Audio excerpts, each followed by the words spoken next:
هادي له ونشهد أن لا إله إلا الله وحده لا شريك له ونشهد أن سيدنا وسندنا ونبينا وشفيعنا وهادينا ومرشدنا ومقوانا وملجانا ومولانا محمدا عبده ورسوله صلى الله تعالى على آله وأصحابه وأزواجه وذرياته وبارك وسلم تسليما كثيرا كثيرا. أما بعد فأعوذ بالله السميع العليم من الشيطان الرجيم. بسم الله الرحمن الرحيم. ولا تحسبن الذين قتلوا في سبيل الله أمواتا بل أحياء عند ربهم يرزقون فرحين بما آتاهم الله من فضله ويستبشرون بالذين لم يلحقوا بهم من خلفهم ألا خوف عليهم ولا هم يحزنون. صدق الله مولانا العلي العظيم وبلغنا رسوله النبي الكريم ونحن على ذلك لمن الشاهدين والشاكرين والحمد لله رب العالمين. اللهم صل على سيدنا محمد وعلى آل سيدنا محمد وبارك وسلم. اللهم صل على سيدنا محمد وعلى آل سيدنا محمد وبارك وسلم. اللهم صل على سيدنا محمد وعلى آل سيدنا محمد وبارك وسلم. گزشتہ جمعے کو 10 محرم الحرام کے تعلق سے یہ بات میں نے عرض کی تھی اور بتلایا تھا کہ محرم کی 10ویں تاریخ کو حضرت آدم علیہ السلام سے ہی فضیلت حاصل ہے. محرم کا مہینہ ہی بہت فضیلت والا ہے. پھر خاص طور پر 10ویں تاریخ کو محرم کے بہت سارے واقعات پیش آئے ہیں، جس میں چند واقعات کا ذکر کیا اور بتلانا یہ چاہتا تھا کہ حضرت حسین رضی اللہ تعالی عنہ کی وجہ سے محرم کے 10ویں تاریخ کا مقام بلند نہیں ہوا، بلکہ حضرت حسین رضی اللہ تعالی عنہ کے شہادت کا مقام بلند ہوا محرم کی 10ویں تاریخ کی وجہ سے، کہ اسی تاریخ میں اللہ تبارک تعالیٰ نے آپ کو شہادت عطا فرمائی اور یہ بھی بتایا کہ یہ تاریخ اتنا بابرکت ہے کہ اللہ کے نبی نے فرمایا قیامت بھی اسی تاریخ میں قائم ہوئی. تو اس بنا پر میں نے سیدنا حسن حسین رضی اللہ عنہما کی فضائل اور مناقب عرض کیے کہ کیا کچھ ان حضرات کما کر کے نہیں گئے. علماء نے لکھا ہے کہ حسنین کریمین مدینہ منورہ میں رہتے تھے.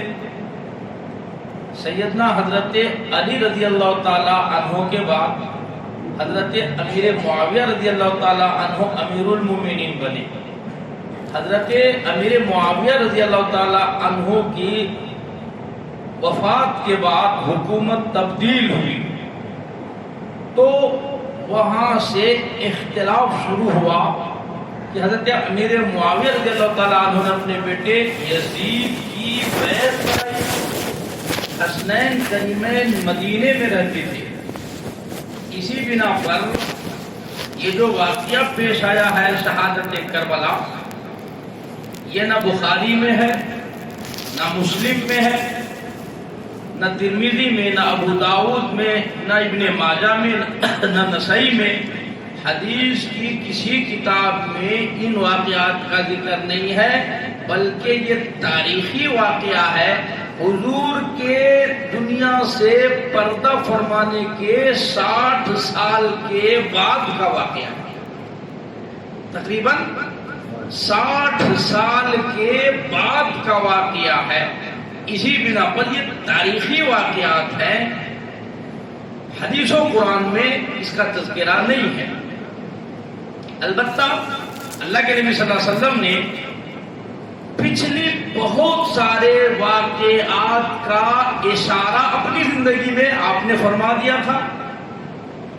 اپنی زندگی میں ہی آپ نے فرمایا الف لام میم غلبت الروم، ایک زمانہ آئے گا جو روم فتح ہوگا، اس زمانے کا سپر پاور تھا ایران۔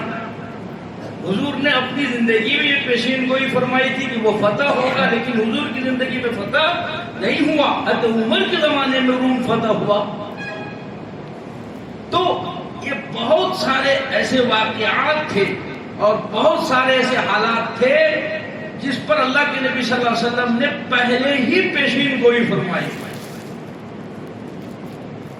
چنانچہ حضرت عمر کی شہادت، حضرت ابوبکر صدیق کی شہادت، ان کی پیشین گوئی اللہ کے نبی پہلے کر دیے تھے۔ آپ ایک پہاڑ پر تھے، حضرت عمر اور ابوبکر ساتھ میں، وہ پہاڑ زلزلے کی وجہ سے ہلنے لگا، آپ نے لات ماری، کہا ٹھہر جا، تو کیوں ہلتا ہے؟ تجھے پتا نہیں تیرے اوپر 2 شہید اور ایک پیغمبر کھڑا ہے۔ حضرت عمر رضی اللہ عنہ فرماتے ہم حیران ہو گئے، 2 شہید، ابھی یہ لوگ زندہ ہیں۔ اس دن یقین آ گیا تھا کہ ہماری بھی شہادت ہوگی، چنانچہ ابوبکر صدیق بھی شہید ہوئے، حضرت عمر فاروق رضی اللہ عنہ بھی شہید ہوئے۔ اسی طریقے سے اللہ کے نبی صلی اللہ علیہ وسلم نے حضرت حسین کے بارے میں پیشین گوئی فرمائی تھی، بڑی بے بسی کے عالم میں میرا یہ نواسہ شہید کر دیا جائے۔ یہ پیشین گوئیاں جو تھی اللہ کے نبی صلی اللہ علیہ وسلم کی، تو وہ جتنا ہمیں آنکھوں سے یقین دیکھ کر آتا ہے، کتابوں میں پڑھ کے آتا ہے، مسلمان تو وہ ہے جن کو اللہ کے نبی صلی اللہ علیہ وسلم کی پیشین گوئیوں پر آنکھوں سے اور کانوں سے دیکھے اور سنے سے زیادہ یقین رکھنا، یہ ہے عین ایمان، یہ ہے عین ایمان۔ تمہارے کیف آپ صلی اللہ علیہ وسلم نے اپنے صاحبزادوں کی ایسی تربیت فرمائی تھی، حسنین کریمین کی ایسی تربیت فرمائی تھی، اللہ کی پناہ۔ جب حکومت کی طرف سے وہاں سے آرڈر آیا، عراق سے دارالحکومت عراق بن گیا تھا، مدینے سے دارالحکومت عراق تبدیل ہو گیا تھا، تو وہاں سے آرڈر آیا کہ بھائی ان لوگوں سے یزید کی بیعت لو۔ حضرت امیر معاویہ رضی اللہ تعالی عنہ نے جب اپنے بیٹے یزید کی بیعت لی تو ان کو اندازہ تھا، حضرت امیر معاویہ کو، کہ میرے بیٹے کی بیعت تو سارے لوگ تسلیم کریں گے، مدینے والے تسلیم نہیں کریں گے۔ کیوں؟ ان کو پتا تھا کہ مدینے میں حسنین کریمین ابھی حیات سے ہیں، جو میرے بیٹے سے لاکھوں درجے بلند مقام رکھتے ہیں۔ مدینے میں ابھی عبداللہ ابن عمر ہیں، مدینے میں عبداللہ ابن عباس ہیں، مدینے میں عبداللہ ابن مسعود ہیں، یہ بڑے بڑے جلیل القدر صحابی ابھی موجود ہیں، اور میرا بیٹا ان کے مقابلے میں کچھ نہیں۔ اسی بنا پر امیر معاویہ رضی اللہ تعالیٰ عنہ اپنی زندگی میں ہی اپنے بیٹے کو خلافت دے دی تھی، اور پھر یہ آپ نے نصیحت اور وصیت بھی کی تھی اپنے بیٹے کی کہ بیٹا جب تمہاری بیعت کی حسین کو اطلاع ہو تو حسین کے ساتھ نرمی کا معاملہ کرنا، حسین کے ساتھ نرمی کا معاملہ کرنا، اگر وہ انکار کریں تو گرمی اور سختی نہیں برتنا۔ پتہ تھا اس کے مقابلے میں عبداللہ ابن زبیر، عبداللہ ابن عمر، عبداللہ ابن عباس، یہ 3 عبداللہ جن کا نام حضور نے رکھا تھا، یہ تینوں عبداللہ تھے، تو ان میں سے سب سے زیادہ ہوشیار، سمجھدار اور جنگ لڑنے والے عبداللہ ابن زبیر تھے۔ یہ عبداللہ ابن زبیر کون ہے؟ حضرت اسماء رضی اللہ تعالی عنہا کا لختی جگر حضرت عبداللہ ابن زبیر ہے۔ یہ حضرت اسماء کون ہے؟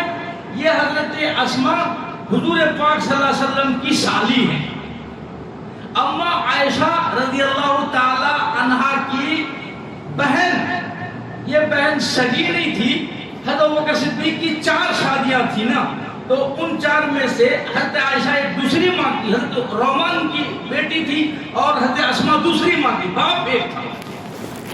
تو ان کی جو ہے حضور کی سالی اور حضور کے بیٹے عبداللہ ابن زبیر, عبداللہ ابن زبیر رضی اللہ تعالی عنہ حکومت کے معاملے میں بہت سمجھدار تھے.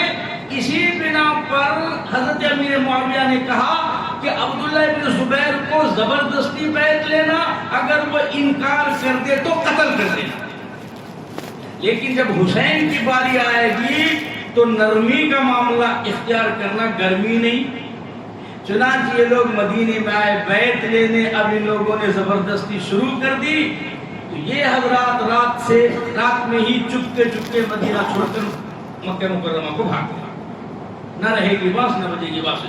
اس وقت عبداللہ ابن زبیر تھے اور دیگر اور کچھ صحابی جن کو اندازہ تھا کہ یہ زور زبردستی ہوگی, یزید کی بیعت لینی پڑے گی. یہ لوگ یزید کو فاسق فاجر سمجھتے تھے, اور ان کے مقابلے میں کروڑوں درجہ دوسرے دیگر صحابہ کرام تھے. اس بنا پر یہ لوگ مدینہ چھوڑ کے راتوں رات مکہ چلے گئے. مکہ وہ حرم ہے, وہاں زبردستی نہیں چلنے والی ہے, اس لیے وہاں جا کر کے لوگ امن اور سکون سے رہنے لگے. جب حضرت حسین رضی اللہ تعالیٰ عنہ سے بیعت کی بات آئی تو آپ نے فرمایا ہم تو زبردستی بیعت نہیں کریں گے, بیعت تو ہم اپنی مرضی سے کریں گے, اپنی چوائس سے کریں گے اور اپنی سمجھداری سے کریں گے, آپ کے دباؤ سے, آپ کے کہنے سے نہیں کریں گے. اب اگر ذرا اس رخ کو ایک اور پہلو سے دیکھا جائے تو پھر آپ حضرات کہو گے کہ بھائی مذہبی تقریر تو رہی نہیں ہے, تو سیاسی باتیں ہو گئی شروع. ایک مصیبت تو ہمارے سر پہ نہیں ہے, سیاسی باتیں ہم یہاں کر نہیں سکتے اور سیاست میں ہم جا نہیں سکتے, اور مذہبی باتیں آپ کے سمجھ میں نہیں آئے گی, ہمیں تو مجبوراً بتانا پڑتا ہے. اب لوگ یہ کہتے ہیں کہ حسین نے حکومت کی لالچ کی وجہ سے بیعت نہیں کی, لیکن اس کو ایک دوسرے رخ سے آپ یہ دیکھو نا, حسین نے ووٹ کی قیمت اور حقیقت سمجھائی ہے کہ بھائی ووٹ کی شرعی حیثیت کیا ہے. اب کمال ہے, ہم ادھر نام حسین کا بھی لیتے ہیں, کاروں میں پھر کر کے ووٹ ڈالتے ہیں, چائے کی چسکی مار کے ووٹ ڈالتے ہیں, مرغے کی ران چوس چوس کر کے ووٹ بھی ڈالتے ہیں, اور نام حسین کا بھی نہیں چھوڑتے. سبحان اللہ. حسین بھی چاہتے تو ان کو سب کچھ ملتا نا, وہ بیعت کر لیتے, ووٹ دے دیتے, لیکن حسین نے قیامت تک کے آنے والوں کو سبق دیا کہ ظلم کے سامنے کبھی نہیں جھکا جا سکتا اور ظالم کی حمایت نہیں کی جا سکتی. جو کسی ظالم کی حمایت کرے گا کل قیامت کے دن سور کی شکل میں اللہ کے سامنے کھڑا ہوگا. ظلم ایک ایسی چیز ہے کہ فرمایا ظلم کرنے والا کل قیامت کے دن اندھیروں میں کھڑا ہوگا, اور ظلم ایسی چیز ہے اس کی سزا اس دنیا میں بھی اور یہاں سے جانے کے بعد آخرت میں بھی اس کی سزا ہے, لیکن دنیا میں بھی اس کو سزا بھگتنی پڑتی ہے. تو حسین کو یہ پتا تھا ظالم کا ساتھ نہیں دینا, اس لیے آپ نے صاف انکار کر دیا, ہم نہیں کریں. چنانچہ عراق سے, کوفے سے لوگوں نے آپ کو خود خطوط لکھے, آپ آئیے, ہم آپ کے ساتھ ہیں, ہم آپ کی بیعت لیں گے. ادھر یزید زبردستی بیعت لے رہا اور ادھر سے خطوط آ رہے, فون تو نہیں تھا, واٹس ایپ نہیں تھا, تو خطوط آتے تھے, خط آتی تھی. تو کہا کہ آپ آئیے, ہم آپ کے ساتھ ہیں, ہم آپ کو امیر المومنین دیکھنا چاہتے ہیں, آپ سے بہتر روح زمین پر دوسرا کوئی نہیں. اور یہ 100% صحیح تھا, بالکل. تو آپ نے مشورہ کیا صحابہ کرام کا, تو صحابہ کرام نے کہا کہ حسین خبردار, ہرگز نہیں جانا, ان کی باتوں میں نہیں آنا. کیوں؟ کہا کہ اس لیے کہ جو لوگ آپ کے باپ حضرت علی کے ساتھ وفاداری نے کیے, ہمیں یقین نہیں آتا وہ آپ کے ساتھ وفاداری کریں گے, یہ لوگ آپ کے ساتھ بھی غداری کریں گے. صحابہ کرام کو پہلے سے اندازہ تھا. حضرت عبداللہ بن عباس اور دیگر صحابہ کرام نے سختی سے منع کیا, ہم جانے نہیں دیں گے, آپ کو کچھ ہو جائے. ہاں ٹھیک ہے, کوئی بات نہیں, ہم نہیں جائیں گے. جب بے شمار خطوط آئے تو آپ نے اپنا قاصد بنا کر اپنے چچا زاد بھائی مسلم بن عقیل کو بھیجا. مسلم بن عقیل کو چچا زاد بھائی کو بھیجا, تم جاؤ, جا کر کے حالات دیکھ کر کے آؤ. مسلم بن عقیل آئے, کوفہ آئے اور آ کر کے مسجد میں خطبہ دیا. میں قاصد ہوں حسین کا, مجھے حسین نے بھیجا ہے یہاں کے حالات دیکھنے اور یہاں سے تم لوگوں سے بیعت لینے کے لیے کہ دیکھیں یہ حالات کے کیا ہے. چنانچہ لوگوں نے مسلم بن عقیل کے ہاتھ پر حسین کی بیعت لی ہے. حسین کی بیعت لی, ایسا جائز ہے, ٹھیک ہے, درست ہے. جیسے ہمارے مشائخ یہ حضور صلی اللہ علیہ وسلم ہی کی بیعت اپنے ہاتھ پہ کراتے ہیں نا.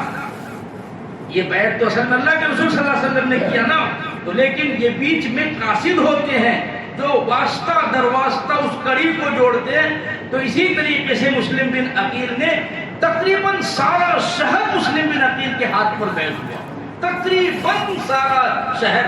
یہ سارے حالات دیکھ کر کے مسلم بن عقیل نے خط لکھا کہ نہیں, حالات نارمل ہیں, سازگار ہیں, آپ تشریف لے کے آ جائیں, حکومت آپ کی بنے گی, آپ اطمینان سے تشریف لائیں. یہ خط ایک قاصد کو دے کر آپ نے مدینہ منورہ بھیج دیا. وہ خط حضرت حسین کو ملا. حضرت حسین کو ملنے کے بعد حضرت حسین نے پھر مشورہ کیا, تو بہت سارے صحابہ نے مشورہ دیا کہ ہاں, اور بہت سارے صحابہ نے پھر مخالفت کی, نا نا نا نا نا, ان کی باتوں کا اعتبار نہیں ہے, کوفے والوں کے باتوں کا اعتبار نہیں ہے, آپ ان کی باتوں میں نہ آئیں. مخالفت کرنے والے کم تھے, موافقت والے لوگ زیادہ تھے. اب حضرت حسین کی کشمکش میں پڑ گئے. لیکن بالآخر وہی جو اللہ کے نبی صلی اللہ علیہ وسلم نے پیشین گوئی فرمائی تھی کہ تقدیر تدبیر پر غالب آ جاتی ہے نا. آپ نے ارادہ کر لیا مجھے جانا ہے, تو آپ نے بیوی بال بچوں کو تیار کیا. حضرت عباس رضی اللہ تعالیٰ عنہ دوڑے دوڑے تشریف لائے, کہا ہم نہیں جانے دیں گے, کسی قیمت پر نہیں جانے دیں گے.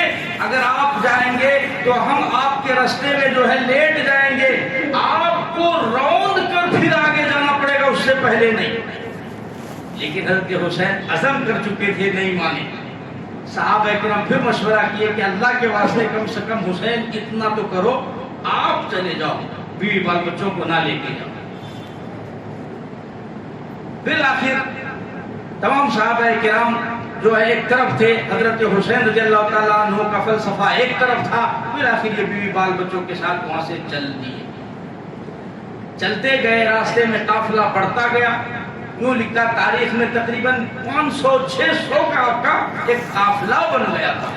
چلتے چلتے چلتے چلتے جب کوفے کا جو گورنر تھا عبداللہ بن زیاد, عبداللہ بن زیاد کو جب پتا چلا کہ سارے شہر نے مخالفت کر لی اور حسین کی بیعت کر لی اور حسین وہاں سے نکل چکے ہیں, تو یہ تو مشتعل ہوگا, پریشان ہوگا, میری حکومت تو ختم ہو جائے گی. چنانچہ عبداللہ بن زیاد نے لوگوں کے سامنے لالچ کی گولی ماری. یہ مسئلہ اس طرح سے حل ہوگا, لالچ دی انہوں نے, جیسے عام طور پر اکثر حکومت والے لوگ کرتے ہیں اور ہم لوگ ان کے ہاں میں ہاں ملا دیتے ہیں. جو مجھے ووٹ دے گا وہ سب سے 2000 ملیں گے, جو مجھے ووٹ دے گا اسے 3000 ملیں گے, جو ہمیں ووٹ دے گا اسے موبائل ملیں گے, جو مجھے ووٹ دے گا اسے نوکری ملے گی وغیرہ. آج بھی تو وہی ہے نا, وہ وہی نقشہ ایسا دکھتا جیسا ہم لوگ ابھی اسی دور میں ہیں. عبداللہ بن زیاد نے سارے شہر میں اعلان کر دیا, جو بندہ حسین کی بیعت چھوڑ کر کے واپس آ جائے گا اس کو سرکاری نوکری ملے گی, اتنے پیسے ملیں گے,